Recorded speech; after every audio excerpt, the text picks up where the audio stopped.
堪布您好，请问就是我是在家学佛，但是呢，我爸爸妈妈呢不是很理解我学佛的目的，他们很怕我就是走偏了，然后就是离开了这个家庭，然后以后不能照顾他们，或者是说以后抛弃他们，我去追寻我自己的精神的道路，然后就和这个世俗就非常的脱离，他们非常担心这一点。但是我自己的发心呢，我是非常希望我父母能够慢慢的进入这个佛门，但是我就不知道怎么样去把生活和这个佛法联合起来、结合起来，让他们进入这个佛门。请堪布有没有什么开始？谢谢堪布。我觉得是，这个问题是很多学佛的这个师兄都有这个问题，就是要跟大家这个家庭啊，怎么去平衡啊，怎么去说服啊，等等，这些都是同样的一个存在的问题。但是呢，其实我们学佛最终的这个目的是，确实是解脱，但是也不能脱离生活。更重要是你学佛的始终的态度要很诚恳。所以呢，你实际上如果真的不是要抛弃他们、离开他们的话，你的态度和展现出来的就是也是一样，要让他们有这个感受。所以有时候我们学佛之后呢，自己觉得我很高尚我们现在很糟糕，解脱啊那些都非常非常殊胜的时候，他们觉得很遥远，而且可能会甚至会有反感的，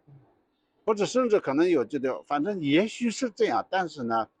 干嘛我一定要是成为这样？所以他们就会开始有一种不一样的一个想法，然后你又是一直坚持你的这种想法的高尚的这种理论的想法的时候呢，彼此之间的距离变得更遥远，这是容易带来问题的。所以啊，你要说服他们的话，就像卖一个产品一样啊，在这个公司里面，你看你进去那个里面，你肯定会第一时间想到的是我要的是什么，哪一个是更耐用、更好用、更符合我的需求的那个东西是我要的东西。所以人的本性是我们还是有贪嗔痴，这个贪嗔痴里面一个是就是对自己的需求有一个渴望，每个人都想自己幸福和变得更好。如果佛教和修行能够变得更好的，绝对没有人不要的。所以为什么呢？他们这个方面我们现在没有沟通好，我们没有让他们真正的觉得哦，真的是这个很有用、很好的这样的。所以释迦牟尼佛当时也，他要传的东西只是可能是一个点，但是呢，为了表达或为了让大众接受这个理念，他用了各种方法，叫八万四千法门嘛，是这样的。八万四千个法门，我经常有说过，是八万四千个方法的概念。一个不同方法，而且这种方法里面甚至有一些表面上看起来是说谎的那种，叫做不疗愈，知道吗？不疗愈，为什么呢？因为你的用意好，你通过这个方式让它有一个吸引力。比如说，我们说，虽然我们说依法不依人是没有错，你要真正自己意志上市的时候，那个上市给你真正的这个智慧和解脱和帮助到你的人生生命的话，你这个应该是最久见的上市。但是如果我们对外宣传的时候，如果我们一开始这样讲的时候，对他们来讲没有吸引力。你说哦，他是一个大活佛、大上市，价值力很强，哦，什么什么什么的话，他们就哇哦，原来是这样。所以这人的本性就是这样嘛，一个广告一样的一个效果。但是这个不能为了商业目的做这种事情，但是为了帮助到他，让他这个进入在这个佛法里面，一开始这个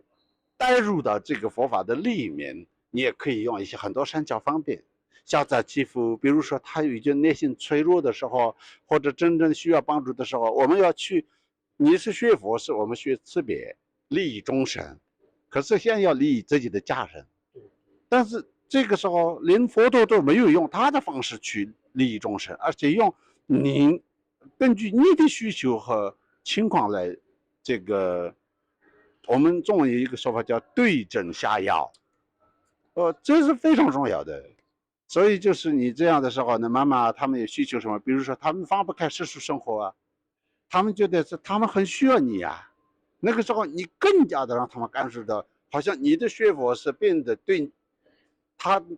你对他们更好的那种，觉得哇，那就是好像是我的儿子呢，因为学佛变得更对家庭更照顾，更好啊，更贴切，更孝顺，那就是他们一定会感恩这个佛法。那种情况下，他们会自然而然会就是对佛法有兴趣。这个是一个，我觉得是主要是我们以自身作则的方式来，然后就是说，哦，佛法就是这样的，我所学的就是这样，这是就是应该是最好的方法，是不是这样啊？如果他们是相信烧香拜佛啊，相信这个什么什么这种民间信仰烈士的这样的时候，我们也可以说，哦，那个念这个咒语要怎么哪里有帮助等等等等，这种很多可以说，因为这也是诸佛菩萨的一个慈悲的一种善巧方便呐。然后他们一开始就说哦这样很好，然后慢慢他们能够吸收更多的时候，我们可以讲更更深层的一些次第啊，像无加心呐，甚至大圆满呐，那慢慢可以讲嘛啊，是这样。原来如此，感恩堪布开始，谢谢。有回答到你的问题吗？对，有。好。